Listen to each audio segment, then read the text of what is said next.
Hey, what's up? Hello. If you're new here, my name is Kayla and you are watching Kayla's Bookish Vibes. Today's video is going to be a Shop My Shelves video. I actually already have a few of these here on my channel, so if you are new here, I'll explain it to you very quickly. A Shop My Shelves video is typically where I just look at my physical TBR, all of the books that I own, and pick out ones that I have not read yet. Some of these books have been on my TBR for a long time, some of them have been on there for a short time, but either way, we are prioritizing the books that I already own, trying to get through my physical TBR. Now, this is going to be a special Shop My Shelf video because we're about to move soon, and I have to prepare to pack all of these books up. I've actually already started packing the books up at the bottom that you can't really see, but I left the ones at the top just because I knew I would be filming. But I also want to pull out some physical books because nothing makes me want to read one of my books more than not having access to it. Like, them being packed away literally makes me want to read every book that I know I physically own. I don't know what that says about me, but we're going to go through and pick some books out so that even though we're going to be moving, and moving takes time, unpacking takes time, getting settled takes time, I don't know how long my books are going to be in their totes. So I decided I'm going to pull a few books just so that I can have some physical books to read in the meantime. I'll obviously be using my public library as well, and of course my Kindle, but nothing beats a good physical book. So I wanted to pull some off my shelf so that I could have some while I'm, getting settled in our new place. So without further ado, let's go ahead and shop our shelves. Okay, it's gonna feel so weird because my shelves are so different right now. I moved some things around because I put a lot of my other books that I just knew I wouldn't be reading anytime soon. I already packed them away in totes, but I know I want to read a romance. I want to have like a book from every genre just so I could have something on hand for when the mood strikes, I would be so upset if I'm really in the mood for a romance and I packed all my romances away. Granted, I could always just read a romance off of KU, which I probably will do, but I still want to have a physical one ready just in case I want to read a physical book. So I think it's time. Kennedy Ryan, This Could Be Us. I think it's time. I've been saving this book. I don't know why I've been saving it or what I've been saving it for, but I think it's time in the month of August that we read this book, and I'm excited. I don't know when I'm going to pick it up, but I know it's going to be in the month of August, and I will most likely be vlogging and doing a reading vlog. So there's one book. Okay, I know I also want to read my summer TBR. I have not read a single book for my summer TBR. I don't typically make TBRs because I don't adhere to them. I never stick to my TBR, but there are some books that I wanted to read this summer and I still want to read them, and we still have time. It's still summertime. I know we're all ready for the fall, but it is still the summertime and I have time to read these books. So specifically, Summer on the Bluffs by Sunny Hostin is on my summer TBR, but so is Bitter and Sweet by Rhonda McKnight. This book is actually signed because she came to my city, and I think I included that in a vlog, so you all got to see when I got this book signed by Rhonda McKnight. I just really enjoy her writing. I enjoyed her book last year, Something About Home. I believe it was called Something About Home. I'll put it on the screen here. I really enjoyed this book, so I'm looking forward to this one as well. And these two books I definitely want to get to this summer. Now, there are some more books that I want to get to this summer, one of which being The House of Plain Truth by Donna Hemmings. This is a family, it has like family drama in it, and I don't know what about it says summer to me, but obviously the cover says summer, and it takes place in Jamaica, I believe. Yes, she's coming from Brooklyn. Her name is Pearline. Our main character's name is Pearline. That's a very Jamaican name. So her name is Pearline, and she's coming from Brooklyn to Jamaica, going back home to Jamaica. I believe her father or her grandfather is sick, and he reveals like a very messy family secret. He wants her to repair their long broken family legacy and find the sister and two brothers no one has seen in more than 50 years. So it sounds like it's going to be messy family drama, but I'm here for it. It's probably going to also be a lot of growth and revelation, and I'm excited for it. I actually picked this book for the month of June because June was Caribbean Heritage Month, and I planned on reading it then, but I didn't. I just didn't read it in that month, but that's okay because we're still going to read it this summer, and I'm excited. This book I'm actually currently reading. I'm about 50% through this book. This is Ghost Summer Stories by Tananarive Due. It's a series of short stories, but I want to finish this book. Honestly, I want to finish it this month. But if I don't, then I'm going to add it to my list of books that need to be finished at least by the end of the summer. And it's a book that I want to keep out. I don't want to pack this book away. I have discovered Tananarive Due this year, and she has quickly become one of my favorite authors. So not only am I planning to read this book, but I want to like do some research and find some of her other books that she has written. And I definitely want to read her other books in like the fall months. But this is a book that I'm going to be leaving out for sure. Okay, so we have a romance. We only have one. We might need to pick another one because again, this is going to have to last me a while. I don't know how long it's going to take me to unpack my things. And I feel like my book room is probably going to be the last thing that I like organize and get together and unpack because, you know, the rest of my family, I want them to be comfortable. So it's probably going to be on very bottom of the priority list. So I want to have enough books out so that I can read them. We only have one romance, so we might need to pick another romance. I think we're pretty good on the literary fiction. I think these 3 books would fall under literary fiction. I'm pretty sure there are probably like other subgenres in it, but in my mind, I'm just classifying these as literary fiction. They may have some romance in them. They may have some other aspects, but I'm just going to classify these 3 books as literary fiction. Kennedy Ryan's Yes is our only romance. I think I'm going to pick maybe one more romance, physical romance, and then the rest, if I need a romance, I can just read off of my Kindle. I'm tripping. Abby Jimenez is Just for the Summer because this is also on our summer TBR. I don't know what I was thinking.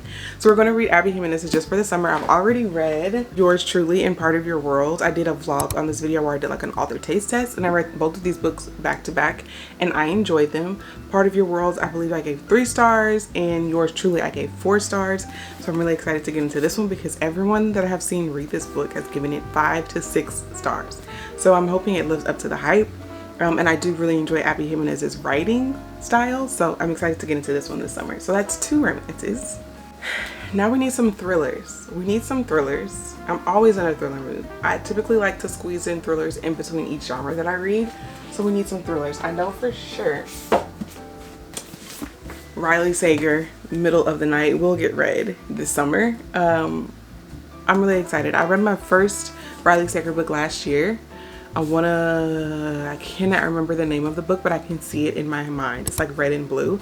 I'll put it here on the screen, but I really enjoyed that book. So I'm excited to get into this one. First of all, the cover of this book is just so magnetic. There's something about this cover that just like draws you in. It's almost like literally a moth to a flame. And then I also want to read What You Leave Behind by Wanda M. Morris. This is a new release. I'm excited about this one because I believe it's classified as a thriller. It says a single sitting read. This is the kind of thriller that keeps you thinking long after the last page. And that was blurbed by Lisa Gardner. I'm excited because I know that some of the aspects in this book are really important to me and things that I kind of like look up and research on my own time.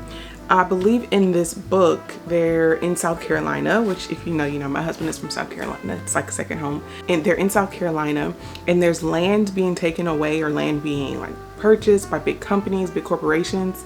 But the land is coming from families who have had this land in their lives, in their families' lives for generations, and it's being taken away from them. That is a very real problem that's happening today.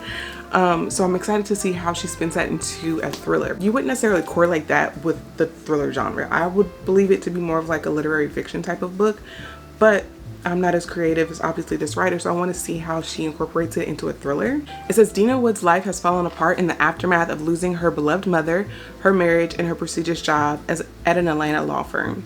She needs what the Geechee people of coastal Georgia call a day clean or a fresh start. Okay, so maybe it's in Georgia. Where we live in Georgia now, where we're about to move from, is like right next to the Carolinas, and it just all kind of connects. So I think they're in Georgia, but very close to South Carolina. She returns to her childhood home in Brunswick, Georgia. So they are in Georgia. She returns to her childhood home in Brunswick, Georgia to heal, to make peace with her grief. She often drives throughout the country, where she crosses paths with a widower who is fighting to keep the oceanfront land that has been in his family since the end of the Civil War. He threatens her and warns her to never come back, but shortly after he disappears and his very expensive property is quickly put up for sale. Curious, Dina digs into his disappearance and finds a family legacy at risk. So that's how she worked it into a thriller. Got it. What starts out as a bit of curious snooping turns into the unraveling of a deadly game of illegal land grabs and property redevelopment in poor and rural communities. I'm excited. I'm excited. I'm excited. Literally, that plot is something that I just like to look in, like in my spare time. Such a nerd. But I just like to look in my spare time because they really are taking people's land that has been in their family for generations. And because these are usually typically older people, they're taking advantage of these older people and taking their land. So when I saw the synopsis of this book, I was like, wow, yeah, give it to me. So we're gonna keep that one out to read. That's 2 thrillers. I think I wanna grab another one. I don't know if this is considered a thriller, but it's thick, okay? It's extremely thick. The God of the Woods by Liz Moore. I've been seeing a lot of people read this book. If you watched, I think it was in my last video, then you know this was my book of the month pick. Has a little symbol right here. So I do want to read this book. I don't know if I'll be reading it physically, but I am going to leave it out physically because I may just read it on audio because it is so big. But I don't think it's considered like a thriller in the traditional sense. Let's look it up. All right, this is tagged as mystery fiction thriller, so it is considered a thriller. Mystery thriller, historical fiction, literary fiction, all of the things. So I'm excited about that. Like I said, I've been seeing a lot of really good reviews. It's about a family, like I guess they're a rich family and they own like this summer camp, and one of their sons goes missing at the summer camp, but this isn't the first time that one of their children have gone missing from the summer camp. So very messy, but I'm excited about this. As a panic search begins, a thrilling drama unfolds, chasing down the layered mysteries of the Van Laar family and the blue-collar community living and working in its shadow. I'm excited. I feel like there's going to be more to it than just thrilling vibes, you know? So there's another one. We have 3. These are our thriller picks. We have like a traditional thriller. Riley likes to get a little cray-cray at the endings of his books, and the twists are always just very dramatic, but always a really good time. And then The God of the Woods, I feel like this is going to have more like other things than just the thrilling aspect, and this is going to have a lot of social commentary that I know I'm going to enjoy. So that's 3 thrillers, 2 romances, some literary fiction, fantasy. Fantasy has been something that I'm really enjoying lately, so I'm excited to pick these books. I do know for sure one of the books that I'm going to be keeping out is Heat of the Everflame by Penn Cole. This is the 3rd book in the Kindred's Curse saga series. I've been enjoying this series so much, y'all. I think I've talked about it a few times here on my channel. This book is so long though. I think I'm actually going to go ahead and pack this book away and just read it on my Kindle, because that's how I've been reading the series. It is available on Kindle Unlimited. It has over 700 pages. This book has 760 pages, so we may go ahead and pack this away and just make sure we download it on our Kindle. But this is one of the books that I do want to read. And then I want to start, or I want to finish a series that I've started. And that is, I want to call it the Children of Orisha series. I believe that's what it's called. But I want to read Children of Virtue and Vengeance, and then Children of Anguish and Anarchy. I've actually already read Children of Blood and Bone by Tomi Adeyemi, and I really enjoyed that book. So now I just want to go ahead and finish the series because it's a trilogy. The series is complete, so why not finish it? And I think I want to just finish it in one go. So I'll read these books back to back whenever I pick them up. I do have these in paperback, and I do prefer to read these in paperback, but I have Children of Virtue and Vengeance in paperback. I guess I'm waiting for Children of Anguish and Anarchy to come out in paperback. But can we talk about it? Since we're here, we're going to talk about it. What's annoying me is that only one of these books have sprayed edges. But it's a set. It's supposed to be a set, but only one of them have sprayed edges. So I was like, do I need these 2 in sprayed edges? I don't. I'm not going to spend the money and buy 2 hardcover books that I already have just because they have sprayed edges, right? But it's kind of annoying that the edges don't match. The paperback editions, they have sprayed edges. So I'm waiting for the 3rd paperback to come out, and I'm hoping that it has sprayed edges, because if it doesn't, and it doesn't match the set that does have sprayed edges in paperback, I'm going to be a little annoyed that neither one of my sets match, you know? And it's kind of like inverse. But whatever. That's just me being nitpicky, and you know, who else am I going to share that kind of annoyance with than with my bookish friends? I guess I'll go ahead and leave the whole series out. Just because when I talk about them, I'll probably want to hold all 3 books. So we'll leave these 3 out. And I think we're good. I think we're good on fantasy. So we have our fantasy books, our literary fiction, our thriller, romance. We even have one that has like a little horror in it because, you know, it's an Nana review. I want to say that's it, guys. I think that's good. Then of course we have our Kindle, Kayance. She never fails us. Kayance never fails us. First of all, this was unplanned, but she's matching my shirt. Thumbnail. Kayance has a million books on her. So honestly, I could literally not read a single one of these books and just read on my Kindle until we're all unpacked and settled. But I did want to have some physical books left out just in case I got the urge to feel the page turn. I have been reading a lot more physical books lately, I've noticed, and I've been enjoying that. There's just something so satisfying about reading a book physically, turning the pages physically from beginning to end. You just feel a little bit more accomplished when you do that, or at least I do. So yeah, I wanted to leave a few out just in case, you know, I needed a physical book. But we're obviously going to be leaving Kayance out. She never leaves my purse, so she's always with me. And there's so many books on this thing, it's ridiculous. And then of course, Kindle Unlimited. When all else fails, Kindle Unlimited has you covered. All right, y'all. These are the books. These are the books that I will be leaving out during our move, so that if I want to read a physical book, I'll have them available to me. We got some from every genre. We have romance, literary fiction, thrillers, fantasy. We pretty much have everything covered, and I'm excited. Anything that's not covered here, I'm pretty sure I can find a book on my Kindle. I have so many books that I've purchased, or so many books that I have downloaded on my Kindle, so this will also be a really good time to use my Kindle and also to use my public library. So, you know, we'll be fine until I'm ready to unpack all of the bigger boxes with all of my books in them. But until then, we'll have these to hold us over. Get a look at our little book nook, at our little book corner. I'm so excited to move just to be closer to my mom, but I'm also kind of sad because this is where I started my booktube journey at the beginning of this year. And it's grown. Like, this corner didn't look like this before, although I did have a lot of these books already. They were packed away in totes, and then I decided to start my channel at the beginning of the year, so I got a shelf to put in the corner, and then I got another shelf and another shelf because obviously my books wouldn't fit on one shelf. And now we're about to move, and the little book nook that I started my little booktube journey on is going to be gone. So take a look at her in all of her glory, because she will be packed away very soon. I am putting off stuffing all these books in boxes, but it has to get done eventually. Thank you so much if you stayed to the end of today's video. I really appreciate you taking the time to watch my entire video. And if you did, please leave this comment down below so that I know that you stayed. Don't forget to like, comment, and subscribe.